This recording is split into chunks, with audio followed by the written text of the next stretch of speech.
Tayo ay mahilig makipagkaibigan. In fact, we make friends with our relatives. We make friends even with acquaintances and even total strangers. But the question is, have you made friends with yourself? Tayo ba ay kaibigan ng ating sarili? Ang ating pag-aaral, yourself, your best friend. Thank you, Father, for life. Thank you for energy, and thank you, Lord, for all the blessings you give us. Salamat sa iyong mga binibigay na mabubuting bagay sa amin, sa iyong pagtutuwid. Salamat, Lord, sa inyong pag-ibig sa amin at sa inyong pakikipagkaibigan sa amin sa pamamagitan ng iyong anak na si Jesus. Cleanse us, empower us, heal us, restore us, so we can come into your presence boldly to ask for blessings. We ask for blessings, O God, because you promised to bless us, and you ask us, Lord, to ask from you. Nawa ang inyong pagpapala ay maging malinaw sa amin, turuan niyo po kami, at ang hiwaga na yung salita, magkaroon ng application sa buhay namin. Bigyan mo kami, Lord, ng karunungan na makita ang inyong wisdom at ma-apply namin ito sa aming buhay. Protect us from all work of evil men and evil spirits. Protect our loved ones who are not with us right now from any harm, and may your mercy abound in our lives. At nawa lahat kami magkaroon ng kapayapaan at tumanggap ng pagpapala niyo. Walk in our midst, be our teacher, be our healer. We ask you, Father, in the name of Jesus our Lord, yourself, your best friend. Yourself can be your best friend. In fact, kung may kandidato po na maging best friend natin, number 1 na dapat ang ating sarili. At dapat natin isipin, only God and yourself will surely not leave you. Alangan namang maiwan nyo ang inyong sarili. Imposible yon. Alangan namang iwan ninyo ang inyong sarili. At alangan namang iwan tayo ng Diyos. Pangako niya, hindi tayo iiwan. So kung merong dalawang hindi mawawala sa ating buhay, ang Diyos at ang sarili natin. Joshua 1:5, sabi ng Panginoon, I will never leave you nor forsake you. And we claim the same promise for all people who are putting themselves under the lordship of our God. Matthew 28:20, surely I am with you always to the very end of the age. So yun ang Panginoon at yun ang ating sarili kasama natin. What is important is to develop friendship with yourself. Bakit po natin yan nasasabi? Sapagkat napakarami mga tao tayong naobserbahan sa buhay, sa counseling, na hindi talaga nakikipagkaibigan sa sarili. Sila ang number 1 na sumisira sa sarili nila. Sila ang number 1 na sumisira ng kanilang loob. Sila ang number 1 na nagre-reject sa kanilang mga sariling kagustuhan. Sila ang pumipigil sa kanilang mga sariling hangarin. How can we be a good friend to ourselves? How can you be a good friend to yourself? Simple, do to yourself what you would do to a good friend. Do to yourself what you would do to others. This is the golden rule of Jesus in reverse. Sinasabi, do to others as you would have them do to you. Now, do to yourself as you do to others. In other words, know yourself. Wala namang tunay na magkaibigan, liba na lang sila'y magkakilala. Kasi kaya mo nalalaman at nasasabing kaibigan mo isang tao, kilala ka niya, alam niya ang yung pagkatao, pero tinatanggap ka pa rin niya, minamahal pa rin niya, kaya kaibigan. Pero kung ang dami-dami niyang hindi alam tungkol sa'yo, magkapalagayang loob kayo, pero kunwari lang yun.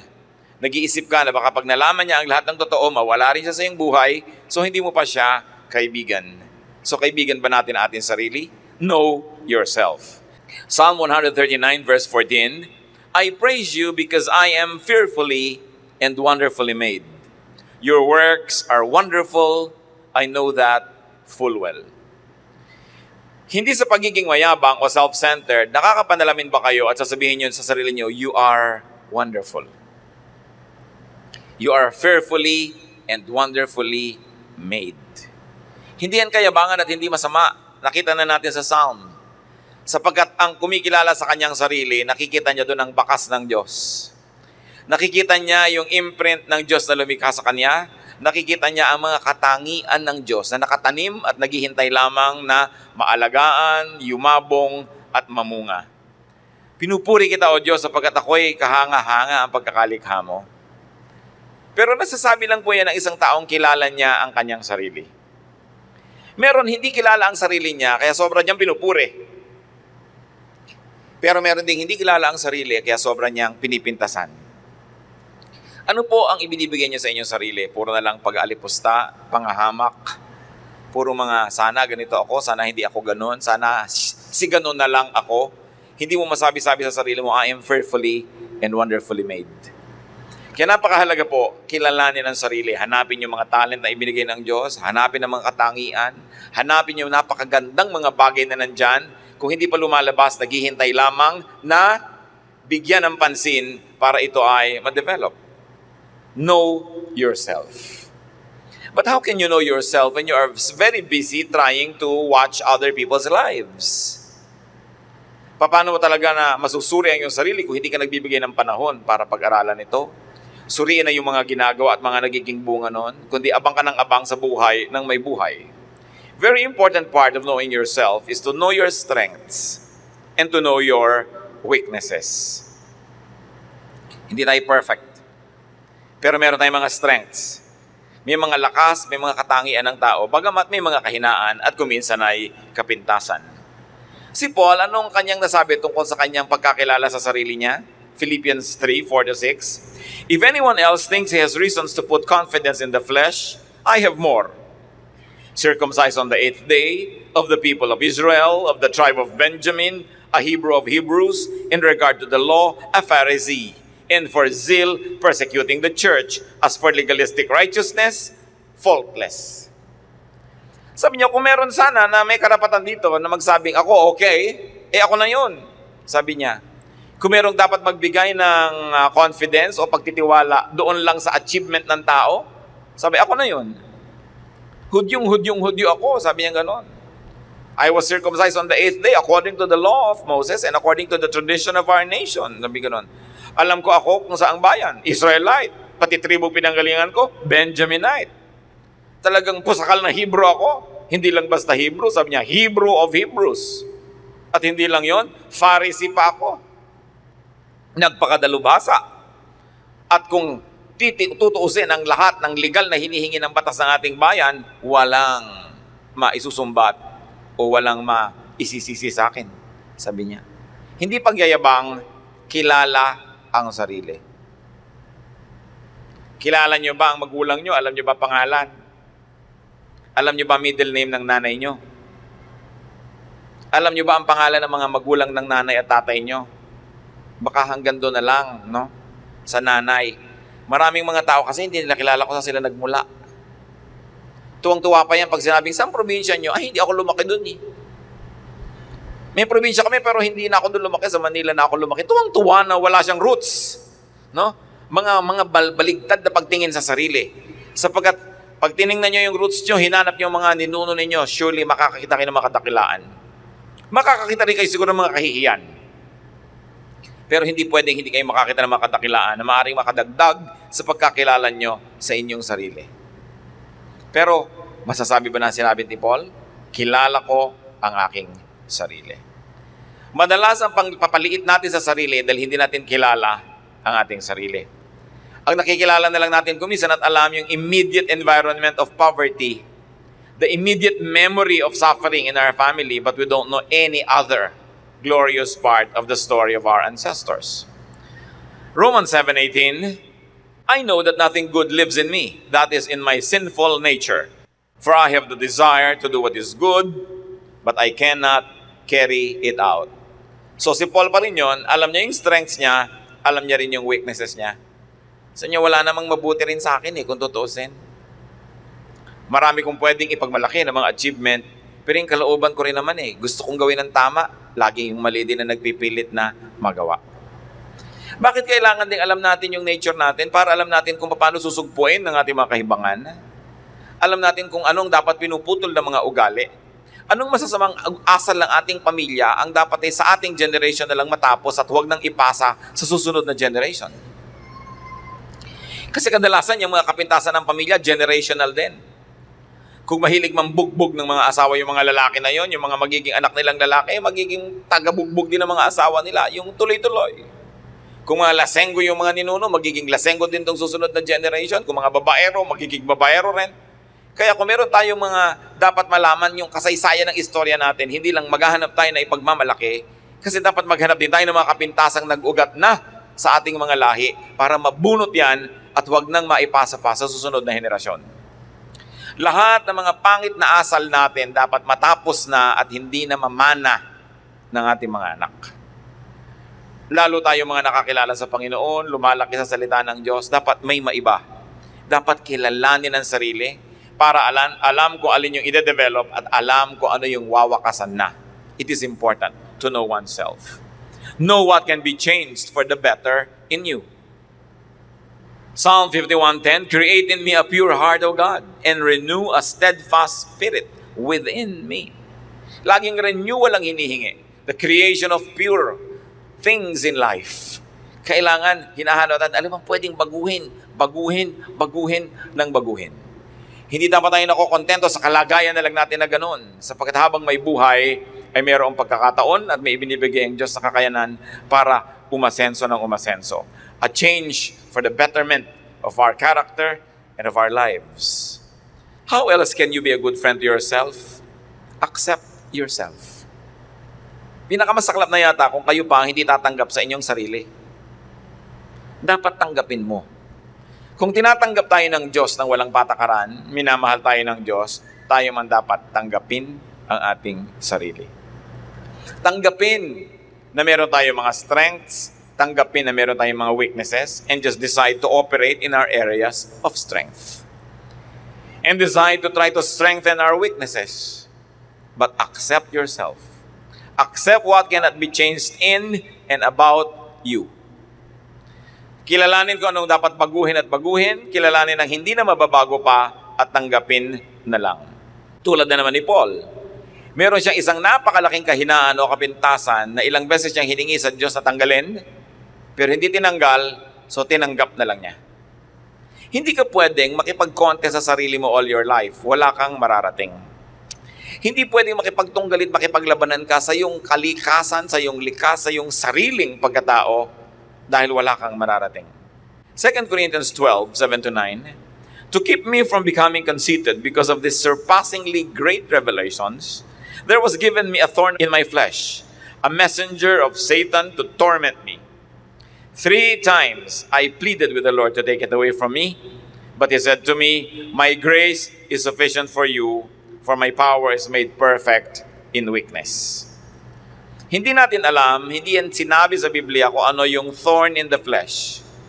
Naranasan nyo naman, may salubsub kayo sa daliri ninyo, may pumasok doon na kaprasong kahoy, kaprasong tinik, no? O kaya may tinik ka sa lalamunan na tinik ng isda, o kaya ay meron kang tinik sa iyong paa, whatever it is, ang sakit nun. Mahirap yun. At sabi ni Paul, meron akong ganong thorn in the flesh. 3 beses kong hiningi sa Diyos alisin, pero sabi niya, umasa ka na lang sa aking grasya. Ang ginhawa mo ay magmumula hindi sa wala kang tinik na nakalubog sa iyong laman, kundi sa kabila ng may tinik ang nakalubog sa iyong laman, nandito ako at pwede kang sa akin umasa, lumapit, humingi ng kalinga. Kaya sabi niya, tinanggap ko na lang yon. In fact, in another way, sabi ni Paul, lalo ko pa nga ngayon, pagmamalaki pa yung mga bagay na yan, dahil habang nagiging mahina ako, lalo ko naman kinakailangan ng Diyos. Lalong hindi ako lumalayo sa Kanya. Parang yung anak nyo, halimbawa na hindi marunong lumangoy, hindi pa nakayakap sa inyo pagka kayo nagsuswimming. Subukan yung marunong na yung lumangoy at malaki na, mabuti kung lingunin kayo, baka nga nalulunod na kayo, hindi pa kayo masagip. No? Pero dahil kailangan kayo, pirbing nakayakap sa inyo. Ganda na maliliit na bata, laging nakasakay sa'yo, sinasampa-sampa ka. Subukan mo maging 12, 13, 14 na, halos ayaw kang makasabay sa mall. No? Kaya sabi ni Pablo, lahat ng kahinaan ko, ikatutuwa ko. Dahil yun ang lalong naglalapit sa akin sa Diyos at nagpapaalalang huwag lumayo. Kaya ano man ang mga kahinaan natin mga kapatid, kung talagang hindi na yan mababago pa, nandyan na, tanggapin, at sa katunayan, balik na rin, ipagpasalamat dahil nandyan yan, nakakatiyak tayo, hindi tayo magmamalaki sa Diyos at hindi tayo lalayo dahil kailangan natin siya. Sino bang napapahamak? Yung sobrang malakas, yung sobrang independent, hindi na halos kailanganin ng Diyos, yun ang nalalayo. Kaya yung mga kahinaan, pinagpapasalamat din yan. Basta tiningnan mo sa tamang paraan. Yung halimbawa, meron ka hindi maipagmalaki na part of your anatomy, isipin mo na lang na kung naging sobrang maganda ka dyan, baka ang yabang-yabang mo pa eh. So ngayon, hindi ka makapagyabang, naobliga ka maging humble. No? Kasi kung hindi tayo magkukusang maging humble, mabuti na rin yung nauobliga ka, humble pa rin ang ending. Pero nauobliga ka lang. Pero mabuti na yon kaysa sa naging mayabang ka. Accept what cannot be changed in and about you. You cannot be friends with yourself if you're forever trying to be someone else. And then accept your strengths and your assets. Philippians 4:12-13, I have learned the secret of being content in any and every situation, whether well-fed or hungry, whether living in plenty or in want. I can do everything through Him who gives me strength. Sabi ni Paul dito, natutunan ko na ano man ang mangyari, magpasalamat. Ano man ang mangyari, makontento. At ano man ang sitwasyon, hinahanap ko kung ano yung blessing. Total, sabi niya, pagkasama ko si Kristo, wala naman ako hindi magagawa. Lahat ay kaya kong harapin pag siya ang aking kakampi, pag siya ang aking kasama. And Jesus is our strength. God is our asset. No? Na nagsabing, hindi kita iiwan kahit kailan. Why don't you accept that as part of your strength? Nakakampi mo ang Diyos, na anak ka ng Diyos, at nangako ang Diyos na hindi ka iiwan. Pag nagsuswot analysis ka ba, tinitingnan mo kung ano yung mga strength mo, weaknesses, ano mga opportunities mo at mga threats sa buhay, kasama ba sa strength yung Diyos? When you sit down and count your blessings, mga binibilang mo ba, kotse, silya, pera, hindi ba number one, Diyos? God is within me, God is on my side. So, strength yan. And once you realize that God is in you and that God will never leave you nor forsake you, you will learn to accept any situation. Probably not always happily, but always hopefully. And then you'll be able to accept even that which you cannot change. Then you've got to accept your weaknesses and liability. Inuulit-ulit lang natin para lalo natin matandaan. 2 Corinthians 12:10, for Christ's sake, I delight in weaknesses, in insults, in hardships, in persecutions, in difficulties. For when I am weak, then I am strong. Sabi niya, dahil kay Kristo, natutunan kong ipagpasalamat at ipagdiwang maging mga kahinaan. Sapagkat kung na kay Kristo ako, yung kahinaan ko magiging strength dahil isusuko ko sa Kanya. Kadalasan nga po, yung ating mga strength ang nagiging weakness na pag hindi isinuko sa Diyos. Pagka sumigi ka ng sumigi na hindi kumukonsulta, hindi sumasangguni, hindi nagsasubmit sa Diyos, yan ang nagiging weakness, yung dating strength. Dahil na ipagyayabang sa Diyos. Samantalang yung weakness mo na lagi mong inilalapit, yun ngayon ang pupunuin ng Diyos, nagiging strength. So kahit ka sumuling, kapatid, kung ikaw'y na kay Kristo, blessing. So bakit ka magre-reklamo? Bakit hindi mo tatanggapin ang kalagayan at ba't hindi mo tatanggapin ang iyong sarili? How else can you be a friend to yourself? Nourish yourself. Nourish your body. Nourish your mind. Nourish your soul, your emotion, your spirit. 3 John 1:2, I pray that you may enjoy good health and that all may go well with you, even as your soul is getting along well. Part ng pagiging makadiyos, mahalin mo ang iyong sarili na ibinigay sa iyo ng Diyos. Hindi yun masama. Ang masama lang kung nilalamangan mo na yung kapwa para mahalin mo ang iyong sarili. Inaagawan mo na yung kapwa para lang bigyan ng kasiyahan ang iyong sarili. Pero yung hanapin mo ang iyong paglago, hanapin mo ang iyong kasiyahan, ang iyong pamumunga, hindi lang yan dapat. Yan ay tungkulin din. Sapagkat ang lahat ng ibinibigay ng Diyos sa atin ay dapat nating alagaan. At ibinigay sa iyo ang sarili mo para alagaan mo. At ibinigay din ng kapwa para alagaan natin. Pero kung nakikita nyo sa mga eroplano na ipinapakita na pelikula o demonstration bago lumipad, na sinabi, pagka nawala ng oxygen dito, may lalabas sa mga oxygen mask. Kung may kasama kang bata, lagyan mo muna ang iyong sarili at saka mo siya lagyan. Bakit ganon? Tulungan mo muna yung sarili mo para ka makatulong sa iba. Kasi kung inuuna mo yung bata, tapos bigla kang naubusan ng hangin at ikaw namatay, paano ngayon magsusurvive yung bata? So sabi, unahin mo ang sarili mo. Hindi dahil makasarili ka, kundi para makatiyak ka na magsusurvive ka at makakatulong ka pa sa iba pagkatapos. Pero hindi pwedeng hindi mo mamahalin ang iyong sarili. Tapos sasabihin mo, mamahalin mo ang sandaigdigan, mamahalin mo ang lahat. Sapagkat kung bumigay na yung katawan, bumigay ang iyong isip, bumigay ang iyong emosyon, ano pang pagmamahal ang maibibigay mo sa iyong kapwa? Minamahal ang sarili at inaalagaan. Daniel 1:12, give us nothing but vegetables to eat and water to drink. Ano to? Ang mga kabataan ng Israel, ang mga kabataan ng Judah, kinuha ng isang bansa na sumakop sa kanila. King Nebuchadnezzar took noble princes away from royal households and brought them to his capital to become his hostages.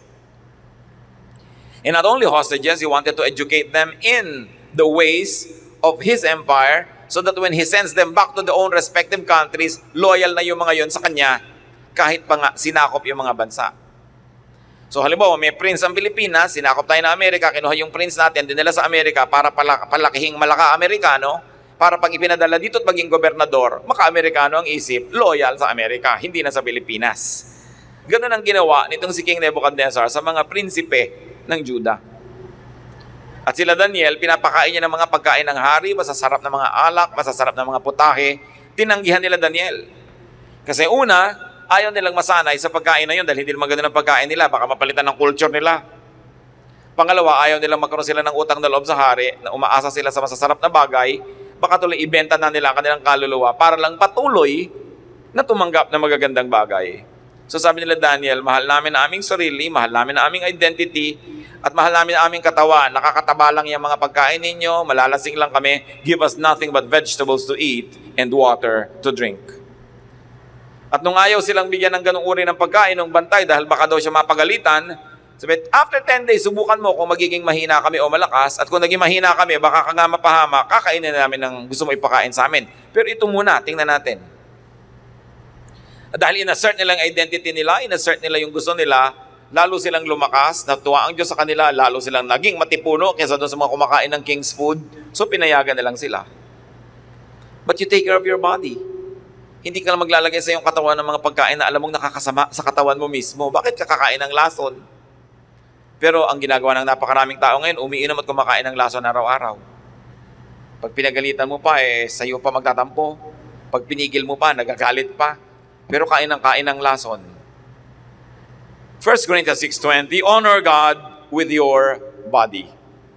Kahit po tayo gano'n ka-espiritual, yung espiritu natin nakatira pa rin sa katawan. Pag namatay pa rin yung katawan mo, wala na rin yung choice yung espiritu mo, kundi umalis na rin. Kasi wala na siyang titirhan. Kaya dapat inaalagaan ang katawan ng tao. Inaalagaan sapagkat yan ang templo ng espiritu ng Diyos. That's another way to be friendly with yourself. Hindi pwedeng lagi kang sacrifice sa iba. Para sa iba. Tapos yung katawan mo, napapabayaan mo. Yung kalusugan mo, napapabayaan mo. Dahil pag namatay ka rin, wala nang tutulong sa kanila. It is important to take care of yourself. Be faithful to yourself. Napakahalaga nito sa pagiging friendly sa ating sarili, mga kapatid. Be faithful to your beliefs. Be faithful to your aspirations and goals. Be faithful to your well-being. No? Huwag niyong agad-agad isinusuko ang gusto niyo sa gusto ng iba. At yan kung minsan ang isang malaking kakulangan nating mga Pilipino. Sapagkat sobra tayong mga mabababang loob, may kagandahang loob tayo, mahusay tayong makipagkapwa, makisama, madalas, marami na tayong ginagawa, hindi naman yan ang gusto natin. Pero dahil yan ang inaasahan ng ating kasama, ng kabarkada o ng sinuman, huwag niyong agad-agad isinusuko ang inyong pananalig, ang inyong paniniwala, ang inyong gusto, lalo't alam niyong di naman masama. Huwag kayong agad dumaatras. Pagka sinabi nung kausap niyo, anong gusto mo? Pakwan o milon? Sabi mo, pakwan. Tapos sabi niya, hindi, milon ang masarap. Oo nga pala, milon nga pala ang masarap. Ganun ka na agad, atras ka na. No? So, bakit? Di milon ka, pakwan ako bakit? Huwag kayong atras ng atras agad. Kung may pananalig kayo, hindi naman masama. Stick to it. Hindi yun masama na panindigan. At yan ang nakikita kong laging nagiging api ang mga Pilipino, laging nagbibigay agad, nagpaparaya. Kasi ang pagpapalaki sa atin sa ating pamilya, huwag kang sasagot, sumagot ka na lang, opo. Kaya aapi tayo lahat. No? Hindi kasamaan na manindigan para sa paniniwala. Kahit ikaw na lang ang nakatindig. Ang madalas na-emphasize sa atin, yung pakikisama. Totoo, Filipino trait yan. Pero meron pa tayong isang dakilang trait, higit na dakila sa pakikisama, paninindigan. It's an institution in Philippine society. Maninindigan ka kahit nag-iisa ka dahil naniniwala ka doon. Tingnan niyo po si Daniel. Ipinagbawal sa kanila na manalangin sa loob ng so and so period. Doon ka lang daw magdadasal sa hari ng Babylonia dahil sila captive. Napigil ba siya? No. Binubuksan pa niya yung bintana na karap sa Jerusalem, doon siya mananalangin, kaya nakita siya ng mga agent ng hari at siya hinuli. At sinabi, bakit ka nagdadasal? Sa'yo ng Diyos ko eh. Nanindigan siya. Kaya siya ay itinapon sa kulungan ng mga leon. Suddenly, Daniel's name was on the menu at the Lions Club. No? Pero ano nangyari? Nawala ng gana ang mga leon nung siya ang kakanin. Kahit sila gutom na gutom, hindi nila pinatulan itong pagkain na si Daniel. Ibinless siya ng Lord kasi nanindigan siya. Yung mga kasama niya rin sa Babylonia na mga kabataan, si Shadrach, Meshach, and Abednego. Nagutos ang hari, pag tumugtog ang mga trompeta, mga tambol, lahat yuyuko sa rebulto ng hari o rebultong ito ng Diyos-Diyosan na kailangang sambahin. Dahil ayaw nilang sumamba, dahil sumasamba sila sa Diyos ng Israel, nang tumugtog, nagluhuran ng lahat, silang tatlo lang ang nakatirang nakatayo. Dramatic very cinematic. Nahuli sila. Anong ginawa sa kanila? Inihagi sila doon sa oven, nagawaan ng bricks. Kasya ang tao doon kasi sinasalansan mo yung bricks sa loob bago mo painitin ang oven na ito. So, ano nangyari? Sinamahan sila ng Diyos sa loob. At nakita ng hari, bakit hindi nasusunog yung mga sinusunog natin at may kakaibang karakter na kasama sila sa loob? At ang natakot ay yung hari, so, sige, lumabas na kayo, joke only. At hindi sila nag-amoy usok. Nanindigan sila. Sinamahan sila ng Diyos. Pag maninindigan kayo para sa totoo, hindi kayo nag-iisa kahit kailan kasi kasama nyo ang Diyos. Now, one word of caution, iba naman yung paninindigan para sa mga core beliefs at iba naman yung dahil nang aasar kaya ka lagi na lamang na sumasalungat sa kapwa. Iba naman yun. Iba naman yung nagpapakyut ka lang na lagi ka na lang kontra sa lahat. Iba yun. Pero yung core beliefs mo, naninindigan ka doon, alangan namang isuko mo yung core belief mo. Sino ang maninindigan para doon? Iba? No. If you will not stand up for your core beliefs, nobody will. Kaya kailangan, hindi mo isinusuko yun agad-agad. Napaka-importante na iginagalang mo ang sarili mong paniniwala na hindi mo agad-agad na pinabubura sa iba. Hindi mo agad-agad inihihingi ng tawad na meron kang ibang paniniwala. Kung yun ang paniniwala mo, it is your right to believe in it. Napakahalaga lang sa ating mga Kristiyano, chine-check mo sa Biblia kung paniniwala mo, biblical or godly. At kung biblical o neutral, hindi naman kontra sa Bible, stand up for it. How do you become a friend of yourself? Be kind to yourself. Sabi ni Solomon na napakarunong, Ecclesiastes 7:16, do not be over-righteous, neither be over-wise. Why destroy yourself? Nakita nyo? Sabi, huwag ka sobrang righteous. Masisira ka lang. Ngayon, huwag ka naman masyadong maging sobrang talino. Di ka lang mag-enjoy sa buhay. Pero sinabi rin niya, don't be overbad. Ha? Sabi niya, a man who is godly will avoid all extremes. Sabi niya, sa gitna ka lang, huwag ka extremist. Ganun ang buhay. Yung mga extremists, sobrang unkind to themselves. Lalo yung mga nagiging religious extremists. Pag may naisipan na pag-aayuno, hanggang magkanda payat-payat at nagkanda matay-matay na siya, nag-aayuno. Sabi, ano bang napala mo? Natuwa ba ang Diyos na nagutom ka? Ngayon, kung mag-aayuno ka para magkaroon ka ng oras manalangin, hindi ka na mamamalengke, magluluto, magkakain, maghuhugas ng plato, di okay, mag-ayuno ka. Pero yung wala naman dahilan, ginugutom ang sarili mo dahil akala mo kinakatuwa ng Diyos, bakit? Ganun. Tsaka maraming mga tao na wala ng kasiyahan sa buhay. Yan nga ang binabanggit ko minsan Hindi na marunong mag-party. Sasabihin ng anak, mag-party po tayo nanay. Huwag na, yung pang-party mo, ibibili na lang natin ng mga Biblia. Bigay ka na bigyan ng Biblia, hindi rin mo pinagbabasa ng mga pinagbigyan mo kuminsan. Nagsakripisyo ka ng sobra-sobra. So kailangan wise ka rin sa pagbibigay. Hindi lang enough na nagbigay ka, binasa ba? Tsaka titingnan mo rin yung sakripisyo mong sobra-sobra. Is it worth it? Of course, it's always worth to give the Word of God, but you've got to apportion your resources. Alam nga namang lahat na lamang ng kinita mo, inilagay mo sa misyon, tapos hindi na kayo kumakaing mag-anak. No? Wala na kayong kasiyahan sa buhay. Kaya meron kang konti nito, konti noon, konti nito. Kaya sabi ni Solomon, do not be an extremist. Do not be over-righteous. Meron pa na wala nang kakainin, ihuhulog pa lahat doon sa offering, yung kanilang pera. Bakit mo naman gagawin yun? Di magtira ka para sa sarili mo kung talagang wala na. Yung iba naman kasi, ginagawa nila yung puhunan, ay inilagay ko lahat, maobliga ang Diyos na lalong paramihin yan. So kung minsan, hindi rin naman napakaganda nung layunin, na namumuhunan lang pala para tumubo. Kasi sabi natin, don't be an extremist, even in what you do. No? Yung iba naman, pag dadasalin mo lang para sa pagkain, lumamignat na panis na ang pagkain, hindi pa tapos ang dasal, extremist talaga. No? Madadala ka sa susunod, huwag yung pagdadasalin ito. No? Dahil ang haba, merong mga sobrang righteous, ayaw nila manigarilyo, lahat na lang naninigarilyo, pinagalitan. Hindi huwag ka manigarilyo, pakialam mo doon sa iba.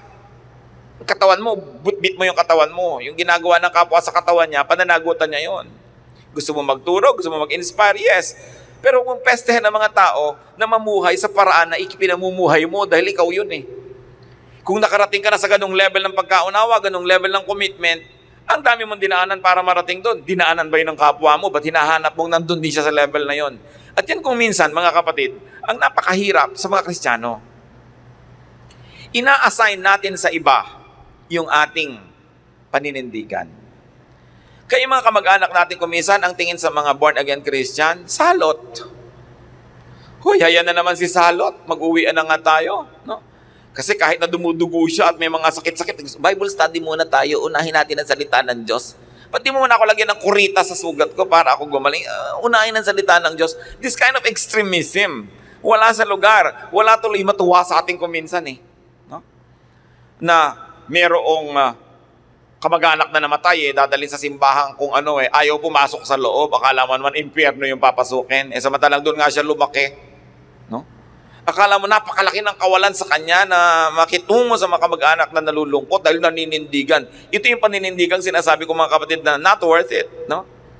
Hindi naman masasaktan yung kaluluwa mo na ikay naging magalang at makapagkapwa lalo sa mga nalulungkot. Yung mga kamag-anak mo ikakasal sa isang simbahan na hindi ka member, ayaw mo magpunta doon dahil ayaw mo makipamatok.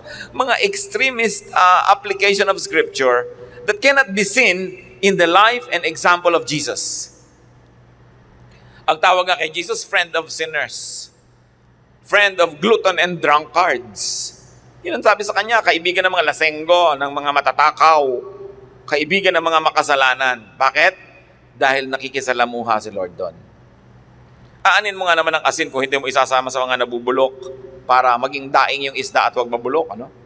Aanin mo ang asin kung hindi mo ilalagay sa matatabang para magkalasa.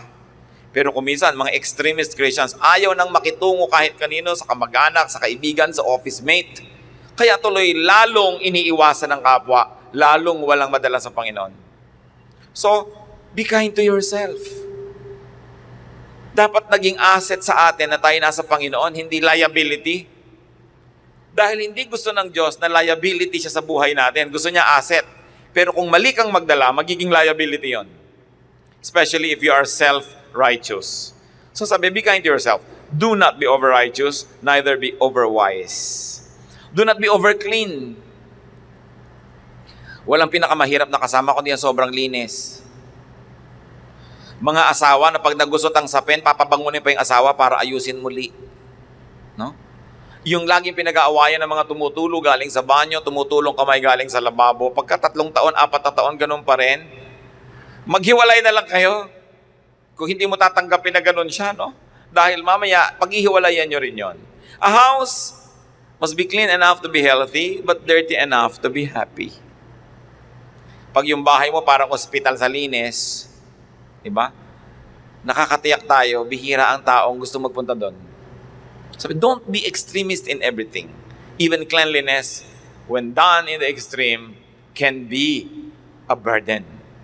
Sa lahat ng bagay, ayoko nang isa-isahin pa mga kapatid. I hope nagkakaintindihan naman tayo na huwag kayong extremist in anything. No? Gitna lang, relax. Sapagkat ang Diyos ay hindi naman gusto tayong hirap na hirap sa pagsunod sa Kanya. Kaya nga si Jesus na ang pumasa ng krus, siya na nga ang nagpapako doon para gumaan-gaan ang ating buhay. So yung papahirapan dahil naging Christian kayo. No?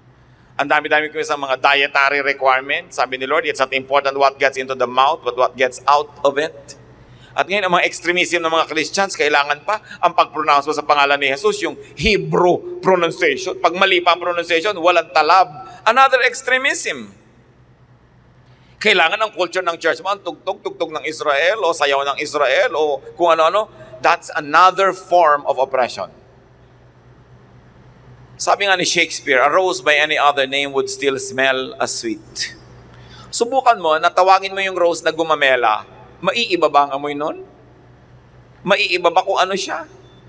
Bakit nagpapakamatay yung mga iba sa pronunciation, sa tamang spelling ng mga Bible names, mga bagay na hindi dapat pinag-aaksayahan ng sobrang lakas? Another kindness to yourself, brothers and sisters, have enough rest. Bagamat konti namang tao sigurong nangangailangan ng ganitong payo, dahil dapat yung iba payuhan, hoy, sobra na ang rest mo. But have enough rest. Psalm 116:7, be at rest once more, O my soul, for the Lord has been good to you. Mahalaga nakapahinga ang isip.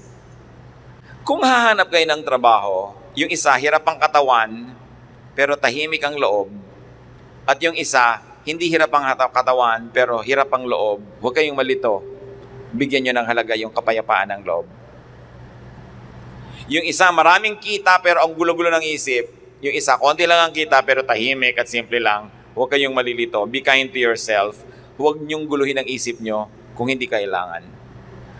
Huwag nyong lilituhin ang inyong kaluluwa ng maraming bagay kung pwede namang pumili ng mas simple. Kaya yung mga laging namumroblema, laging seryoso sa buhay, actually you're not being kind to yourself. Because when you worry, naiiba ang blood pressure, naiiba ang heartbeat, naiiba ang pulse rate, at pag dumating na yon, bumababa ang ating immunity, ang dali na natin magkaroon ng mga sakit. Yung mga warriors, lalo nagkakasakit. Dinidisiplina ang isip para hindi laging matakot, hindi laging mag-alala, kasi pag ginagawa na natin yon, bumababa ang depensa ng ating katawan. Lalo tayong nagiging madaling magkaroon ng sakit. Psalm 3:5, I lie down and sleep. I wake again because the Lord sustains me. Pag matutulog na tayo, ipagpasa Diyos na ang lahat. Pati mga alalahanin, mga problema, huwag niyong dalhin sa higaan. Discipline lang yan. Kung minsan meron kang hindi maiwasan dala-dala mo, pero konting-konti na lang dapat yon, hindi yung lahat na lang iniisip mo. Kasi the quality of your thoughts before you sleep will determine the quality of your sleep. And the quality of your sleep will determine the quality of your day tomorrow. The quality of your sleeping hours will determine the quality of your waking moments. Kaya dapat yung tulog, binibigyan niya ng halaga. Napakadalas ko na pong naulit sa mga kapatid, magpundar kayo ng matinong higaan.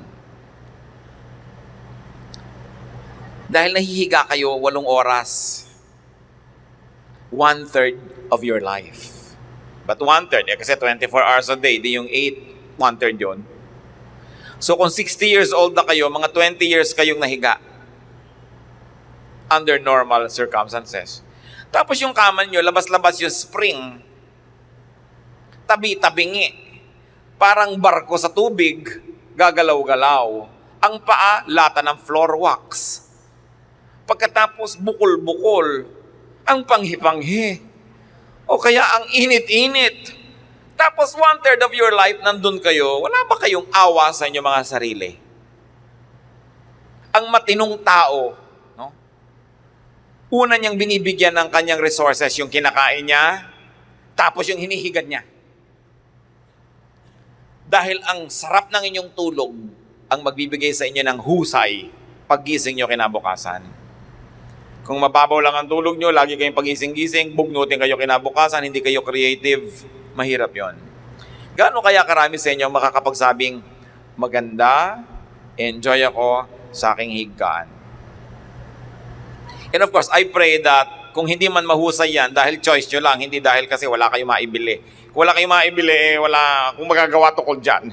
Kailangan magsikap, manalangin at maghintay. Ang sinasabi ko dito, yung kaya nyo naman, tas hindi nyo inaasikaso. Ang dami ko nang naganyang nakitang higaan, hinahanap mo yung tao, lumubog na siya doon sa kutsyon sa loob. Dahil wala nang spring. No? Tapos ang sikip-sikip, ang hirap-hirap. Maawa kayo sa inyong sarili. Have enough rest. Alam niyo bang mas madaling magkasala yung taong puyat? Mas madaling magkamali yung taong puyat. So it's part of godliness to have a good rest. Have fun. Ecclesiastes 11:9, be happy, young man, while you are young, and let your heart give you joy in the days of your youth.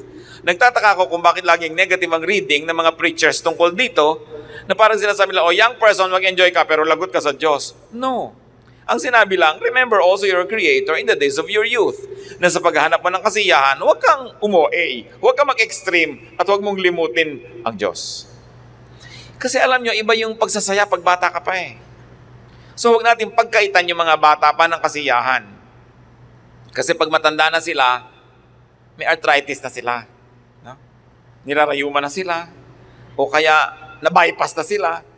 Hindi na nila sobrang ma-enjoy yung buhay. So habang bata, dapat pinagbibigyan. Basta't alam ang hangganan at hindi nakasasama. Ngayon, tayo kahit hindi na bata, pero kaya na inyong katawan, enjoy your life. Kasi ang buhay, hindi natin alam kung ano mangyayari bukas.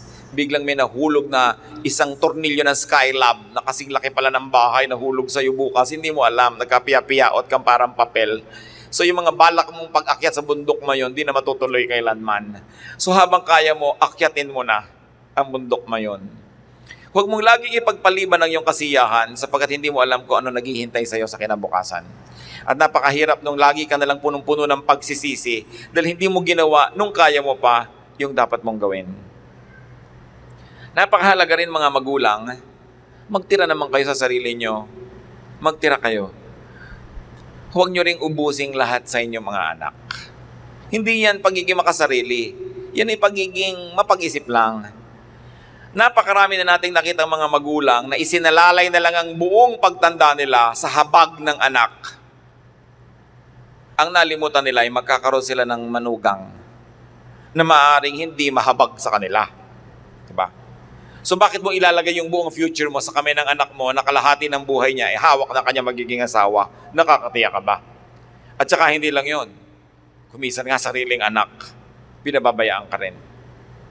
At ang pinakamahirap sa lahat ay nagsisisi ka na hindi ka man lang nagtabi para sa sarili mo, pero wala ka nang magagawa pa dahil talagang tapos na ang panahon ng iyong pagkita at tapos na ang panahon ay kay productive. So kailangan ng tao nagtatabi.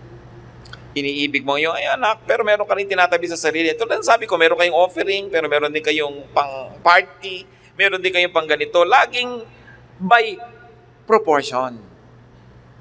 Kaya laging may nagtatanong sa atin, hindi na po kami makaipon kasi mula nung nag-Saudi kami mag-asawa, wala nang ginawa mga kamag-anak namin kundi humingi. Dahil siyempre, alam nila, may pera kayo, tuos na tuos pa nga nila araw-araw yung exchange rate. No? Daig pa kayo. Sabi ko, di magbigay kayo, pero sabihin nyo, kayo mag-asawa mag-usap, ang ibibigay lang natin sa mga kamag-anak natin, whatever percent, 5, 10, 15% of our income, at pag ubus na yung 15%, next month na uli. Doon uli sila kukuha ng 15%, uubusin nyo ngayon, uubusin nyo. Pag nangailangan kayo, buti kung maalala kayo ng mga yan. At kahit magbigay ka ng 9 na taon, sa ika-10 hindi ka nagbigay, masama ka pa rin, yung pa rin ang ending nun. So dapat marunong ka magtira para sa iyong sarili. Para hindi ka kahabag-habag pagdating ng araw. Laging proportion. May tithe ka, di ba? May offering ka, meron kang pang charity, meron kang pang savings, meron kang pang gastos. Pastor, paano po kung 200 lang kita ko araw-araw? Di ganun pa rin ang gamitin mo. May nabibili namang mantikilyang isang patak lang eh. Di ba? May nabibili naman ngayon na shampoo na sachet lang. No? So, kahit anong budget mo, may katapat na produkto. Pero kailangan budget pa rin. Kasi pag inubos mo lahat yan, bukas, paano ka? So have fun, but be intelligent. And also grow in all and every way. Tungkulin natin at pleasure ng tao na mag-grow siya. Dapat ipinaglalaban nyo yun. Ecclesiastes 9:9, whatever your hands finds to do, do it with all your might. Lagyan nyo ng feelings, passion. And James 1:4, perseverance must finish its work so that you may be mature and complete, not lacking anything. Pag may ginawa tayo, tapusin, gandahan, dahil lahat ng ginagawa natin, tayo rin ang mag-aani pagdating ng panahon. Pero pag nagtanim kang kaprasong ganito, iniwan mo, nagtanim ka ng kaprasong ganon, iniwan mo at pinaulit-ulit mo, sa harvest time, wala kang harvest. So dapat talaga nagko-concentrate ka, binibigyan mo ng oras, panahon, kahit career. Yung career ko, minsan hindi ka pa umaanin yan hanggang hindi mga 5, 7 to 10 years na consistently yan ang ginagawa mo. Doon ka pala nagkakaroon ng name, doon ka lang nagkakaroon ng associates, doon ka lang nagkakaroon ng mataas na rango o experience, tsaka ka palang aani. Kailangan ang ginagawa natin may passion, may concentration, dahil ang panahon natin ay limitado. Wala pang tao na nabuhay na 200 years matapos isinara ang Biblia. Limitado ang panahon. Mabuhay ka ng 60, 70, 80, 90 years, 95 siguro. Gaano karami pwede mong itanim sa panahon na yon na aabutan mo pang mamunga? So kung hindi ka nagtatanim ng maaga at hindi ka nagtatanim ng mabuti, palipat-lipat ka na itinatanim, namatay ka na lang, wala ka pang inani. Yung mga palipat-lipat ng pinag-aaralan, palipat-lipat ng mga karir, palipat-lipat ng mga asawa at kapartner sa buhay, ang gulo. Choose a few things and focus on them, and that means turning your back on everything else. Pag may napili kayong gawin at bibigyan nyo talaga ng inyong atensyon, ibig sabihin, pinili nyo na rin hindi gawin lahat ng hindi nyo piniling gawin. So, huwag nyo ng panghinayangan yon. Yung iba nag-asawa na, ano kaya nangyari sa buhay ko kung ito ang aking pinakasalan? Hindi nga yan ang pinakasalan nyo, so huwag nyo nang isipin, pampagulo lang yan sa isip. Panindigan nyo na yung ginawa nyo ngayon. Dahil total, nagtanim na kayo dyan, alagaan nyo na, lagyan nyo na ng fertilizer, dyan na kayo aani. Hindi pa iba-iba, papalit-palit. A rolling stone gathers no moss. At ito, gusto-gusto kong sabihin sa mga young adults, lalo sa mga youth, kasi kung ikaw naman nasa alas 4, alas 5 na lang yung buhay, parang wala ka na rin masyadong magagawa para palitan yan eh. Kaya mahalaga habang bata nag-iisip ka, ano bang gagawin ko sa buhay? Ano magiging kahulugan ng buhay ko? Anong gusto kong itanim talaga na matataniman ko, maalagaan ko at aabutan kong namunga sa aking buhay? Mga elemento ng buhay. Napakahiwaga ng buhay, napakaiksi, but it is always long enough if only we would be wise. Ito pong aking mga lahat ng binanggit na to be a friend to yourself, this is not for the already selfish, all right? But this is for those who are good to others, but not to themselves. Lahat ng binanggit ko ay para sa mga taong ang bait sa kapwa, ta sa sarili hindi. Pero kung dati nyo nang hinahangaan at minamahal at pinagbubunyian yung sarili, hindi ko sa inyo sinabi lahat ang narinig nyo. Dahil baka lumala lang kayo. Di ba? Pero para sa taong hindi minamahal ang sarili, tapos ang galing-galing magmahal sa kapwa, dapat may balance. Ecclesiastes 4:8, there was a man all alone. He had neither son nor brother. There was no end to his toil, yet his eyes were not content with his wealth. For whom am I toiling? He asked. And why am I depriving myself of enjoyment? This too is meaningless, a miserable business. Maraming ginagawa ang tao pagpapagod na wala namang ikabubuti.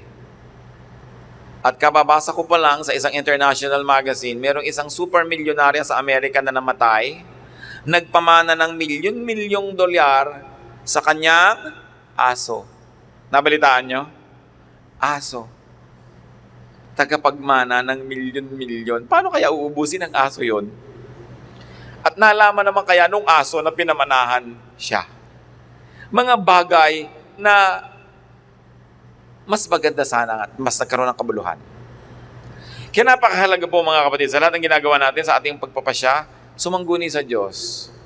Pairalin ang karunungan ng Diyos sa ating buhay para tayo mailayo sa ganitong mga kahibangan, sa ganitong mga pagkakamali. At kumisan tayo man yung ating time, talent, treasure, nalalagay sa kumbaga parang aso rin, parang hindi dapat dun eh. Kumisan napakarami mong pag-ibig na inuubos sa taong hindi naman dapat ibigin. No? Napakarami mga pagpapakasakit at pagpapakamartir na parang tubig na ilalagay mo sa isang latang butas. Wala ring registration. Kahit anong paghihirap at pagpapakasakit mo, binabaliwala ka rin. Ba't mo sasayangin ang buhay mo sa ganung uri ng pagpapakamartir? Bakit mo sobrang papahalagahan ng taong di nagpapahalaga sa'yo? Bakit hahabol-habulin mo yung takbo ng takbo, di napagod ka lang? Bakit mong pinipilit na ibigin ka nung ayaw sa'yo? Di ayaw niya, wag. Wala nang isang kahabag-habag pang higit doon sa taong hindi naman minamahal, pinipilit magpalimos ng pag-ibig. So lalo kayo na mga wala pa mga asawa, pinipilit yung magkaasawa. Kung hindi darating yung Mr. Right, kahit yung Mr. Right now, pwede na. Di wala. Kesa kung sino na lang, papayag na lang kayo para na lang matuloy, para maisuot nyo yung wedding gown yung binili nyo sa Eloise. Di wala, no? So isang malaki pong pagsasayang ng buhay, mga kapatid, yung mamalimos ka ng pag-ibig. Kung ayaw ba sa'yo, di wag. Huwag kang magpakaaba. Huwag kang mamalimos. Kasi yung taong hindi umiibig sa'yo, habang namamalimos ka ng pag-ibig niya, lalo lang nandidiri sa'yo. Lalo lang nawawala ng gana sa'yo. Sabi nga nila sa Laguna, naadwa lang sa'yo yan. Di ba? Kasi kung hindi ka likas na mahal, wala kang magagawa tungkol doon. Ituring mo na lang at ibali mo ang iyong atensyon sa paggawa ng kopra. Meron ka pang magagawang bukayo. Huwag sayangin ang buhay sa isang pag-ibig na hindi sinusuklian. Naintindihan niyo ako?